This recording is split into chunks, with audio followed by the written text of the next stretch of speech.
Hello, folks, again.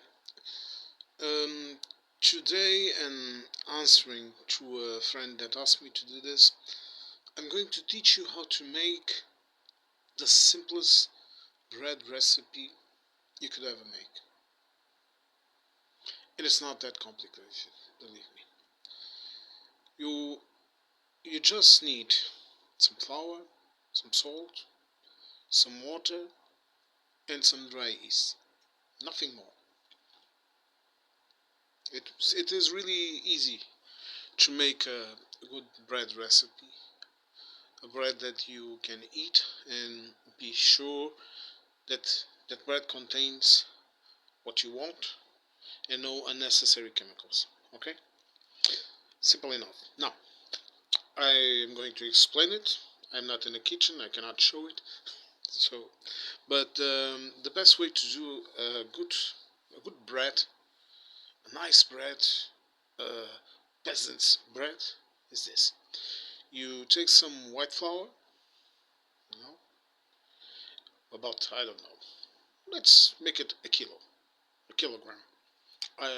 Don't ask me American and British measures because I have no idea what a pound is, and I don't care. Now, kilo of flour, put it in a bowl, and then you take some water. Okay, you mix in some salt. For a kilo of flour, you do not need too much salt. The less salt you put in your bread, the better it will be for you. Because then, if you want to salted salted things with your bread, you are not adding more salt to your diet, because we need some salt in our diet, but we do not need too much salt. It damages the arteries, it damages your physical system, your water absorption, a lot of things. But this is not a doctor show. God. Now, you take the flour and in the water you mix in the salt. You will only need about, for a kilo of flour, you will only need about half half a normal spoon of salt, or two dessert spoons. Sometimes the words, I miss words. Okay, you take the salt, you mix it in with the water, and you melt the salt into your water. You don't need to have fancy table salt. It can be regular salt, cooking salt. As long as it's only salt and nothing more, you're good. Okay, and you melt the salt in the water, and then with that water you mix it into the flour. Now, I cannot teach you how to achieve the proper consistency of bread. Okay, but before that, when you put that water, you also mix in the dry part of the flour, your dry yeast. Simple dry yeast. You don't need if you go to Lidl, for example, and here you will find some boxes with some little packets that have about, I don't know, about 50 grams or something like that. Just take one or two packets of that yeast and mix it in with the flour. Okay, and then you put your water in and you mix it all up. Now, how do you mix it? Do this. You stick your fingers in the dough, or you put it in a machine, but for me, the best way to do it, hands. You have 5 fingers right here that we can use, okay? But you mix it in real well, and then you add more water to make it less sticky. And you mix, and you mix, and you mix, until you achieve the right consistency. And what is the right consistency? The right consistency is that you can take your dough out, and you can make a ball. If the more moist you leave your bread, the better it will be, but the harder it will be to cook. Okay, but we'll go we'll go right back to that part now. Now, after you mix it all, After you mix it all, what do you do with your bread?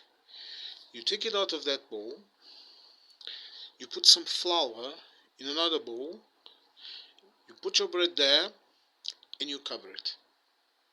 Simple. If you have a cloth in the kitchen or something like that, put it over it, and then let it be. And you leave it there, I don't know, 3 hours, whatever. Just let your bread rest, because it depends on the temperature. If the temperature is higher, then the bread will take less time to be ready to cook. If the temperature is lower, it will take more. You just put your bread in, you let it be, and you let it rest. Leave it there. Then, after you see that your bread has been growing, it has to grow at least 25% more than the original size.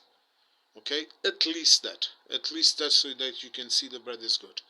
If you use fresh yeast, for example, it will take less time.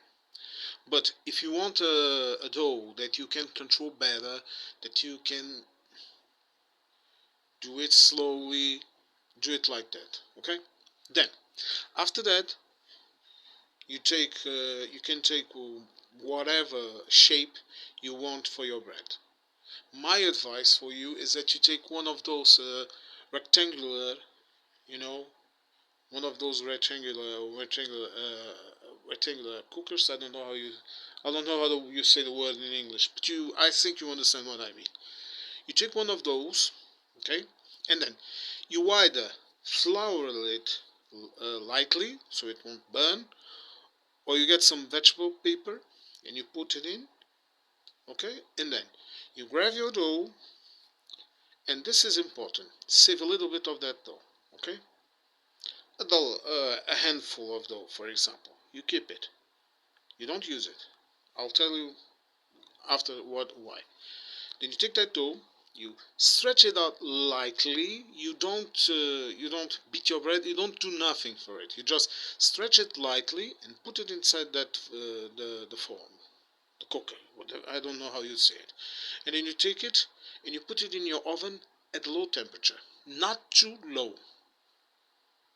The oven has to be warm, has to be good, but I would say in a mild, and you let your bread cook slowly. Okay, you don't constantly open it up and say. Then when you think your bread is ready to come out, you take it out. Done. You have a nice loaf of bread. Okay, you don't cut it immediately, let it rest, and then you can slice it and use it in your daily life. Simple enough. Now, why do you keep a dollop of the dough, of the raw dough, around? You take that dollop, you put it in the refrigerator, not the freezer, in the refrigerator, cover it up, and then tomorrow or after tomorrow, if you want to do some more bread, when you are making your dough the way I explain you to do it, you just grab that piece of dough and you put it in, and your bread will be better. And you can do this, always.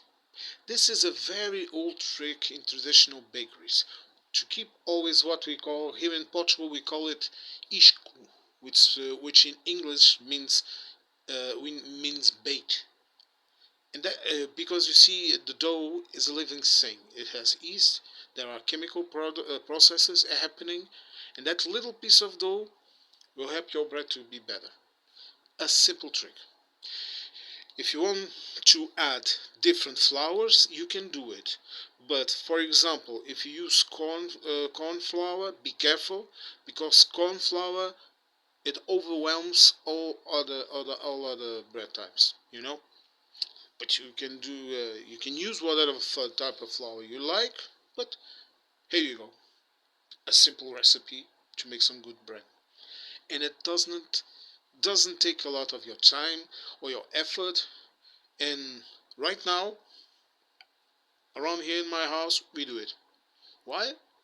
It's cheaper, it's simpler. My brother No, he's living with me now. Okay. Also, he just bakes some pastries and whatever, and it's much cheaper than buying it. And at least we know what is in it. And even here in Europe, where the quality of products has some pretty high standards, it's always can't say the word. It's always good to know what you are eating. All right? TK.